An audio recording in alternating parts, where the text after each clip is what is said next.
Good morning, Dave in Kentucky here. How's everybody doing? We're here for a shave, a few slurps of coffee.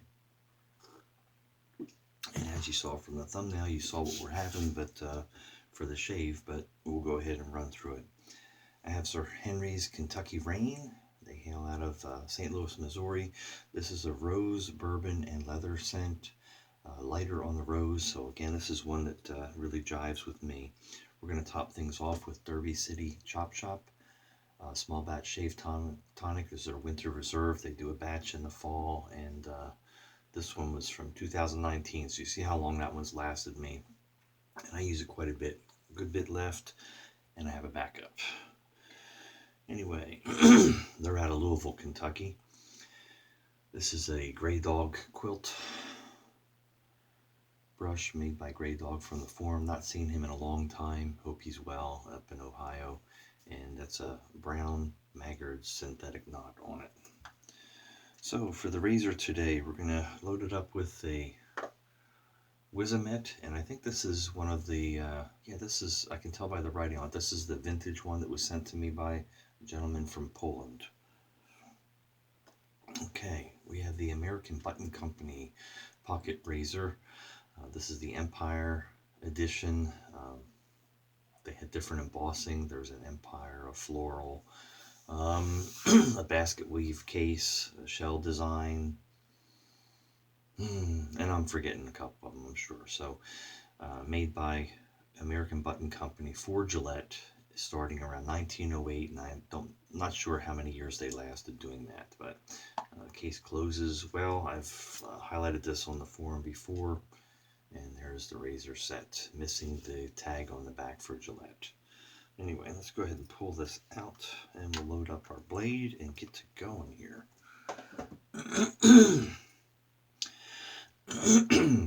Early on a Saturday morning. Before I forget, too, have not heard from Cliff Barker, who won the Pearl, the Sleek razor.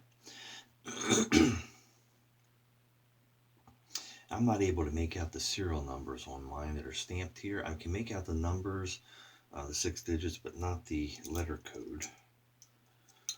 But we know what era these came from. Okay, looks good. Let me go ahead and start lathering up some soap here. Anyway, I've not heard from Cliff Barker. It's been over a week.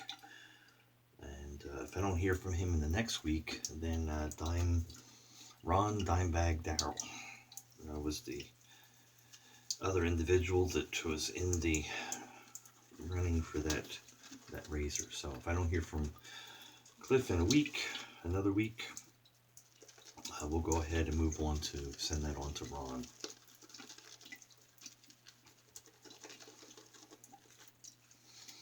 Okay, my brush was a little too wet.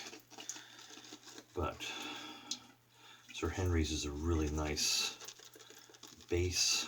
Love this scent. And we will work with it and get it built up.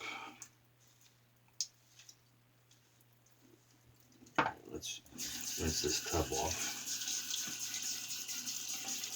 and dry the outside of it.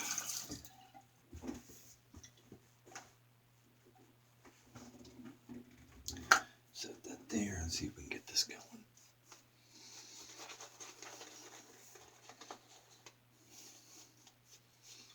So it's been miserable hot lately. We had a little cooler, but still hot.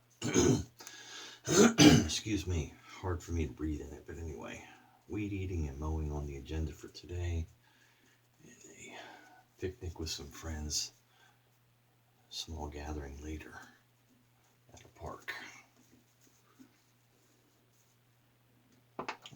Man, as expected, that soap just lathered up great.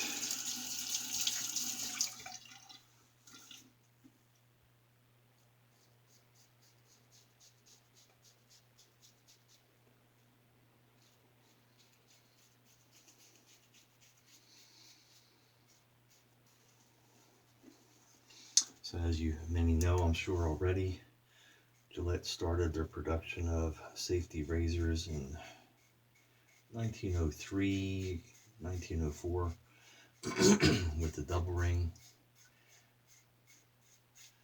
It was 1904 or 1905 that it went to the single ring for easier production. And like I said, it was 1908 that they commissioned American Button Company to produce these more ornate packages for them.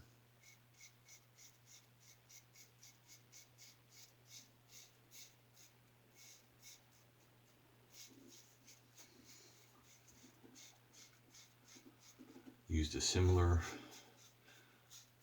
head design with a thin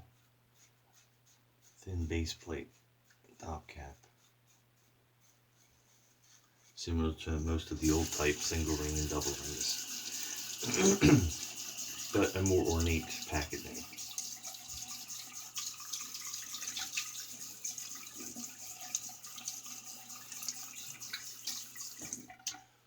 They're great shavers, so if you're able to locate and get one,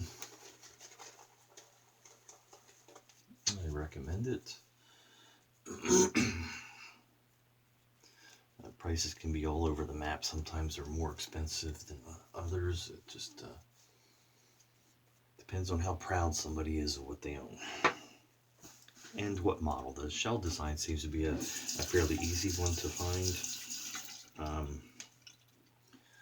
The floral, spiral one, the Empire especially, are harder ones to find. I was fortunate enough to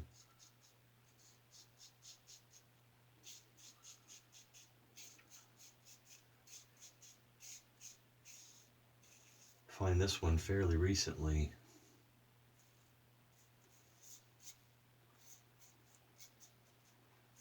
At a reasonable price. I know some have gotten these very reasonable like I did, but it may have been years ago.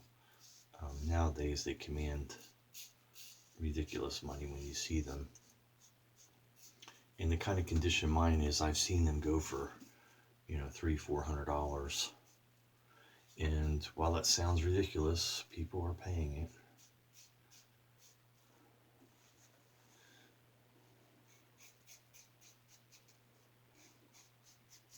Of course, that's auction sites, you're going to see that. Or on the forums. You find it in a flea market or antique store, you might come across a much better deal, even currently.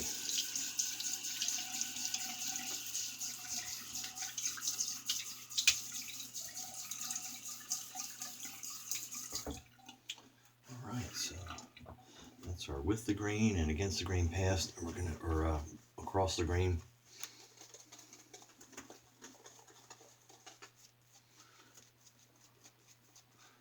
Now we're gonna go against the grain. On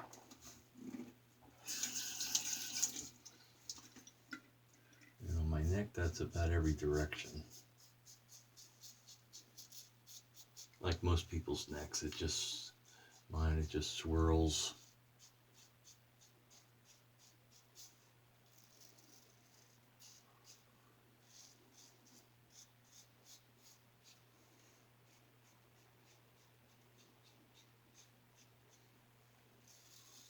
And so I kind of hit every direction to get as close a shave as I can.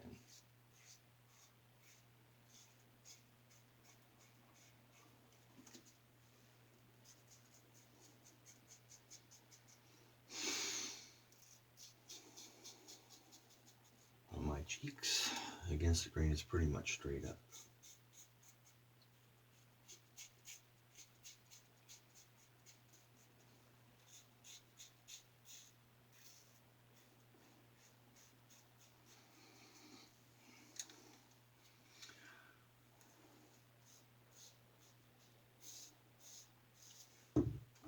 Alrighty.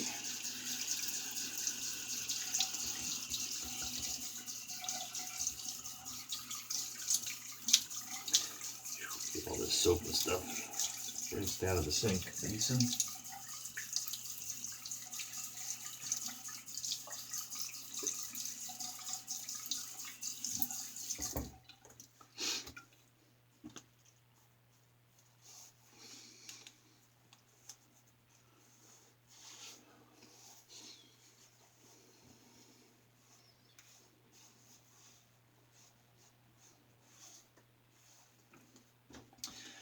Things with a little witch hazel.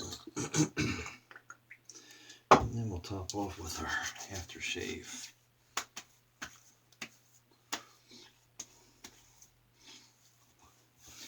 So just a quick one today. This one's got a cork. They come with a little stopper or a, oh, what do they call that thing?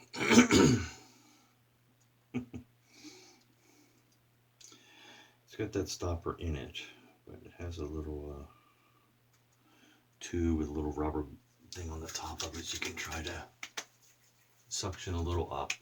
To me, it's easier just to stick my thumb over it so it doesn't over pour, and you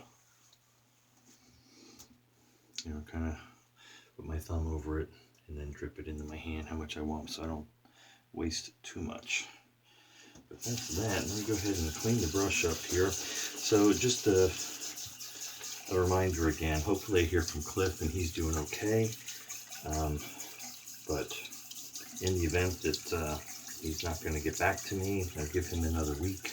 That'll have been well over 2 weeks. And if I don't hear from him, then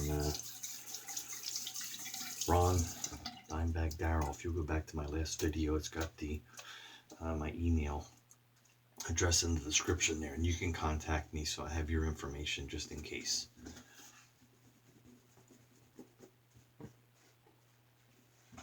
And I'll let you know next video which direction it's heading. Anyway, Dave, Kentucky, just a quick recap. That was the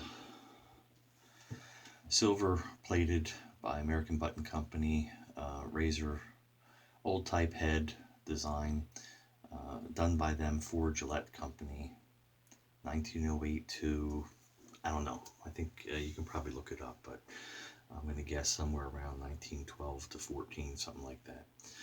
Anyway, great shave. Hope you're having good shaves out there. Be kind, be safe, and I'll see you on the forums.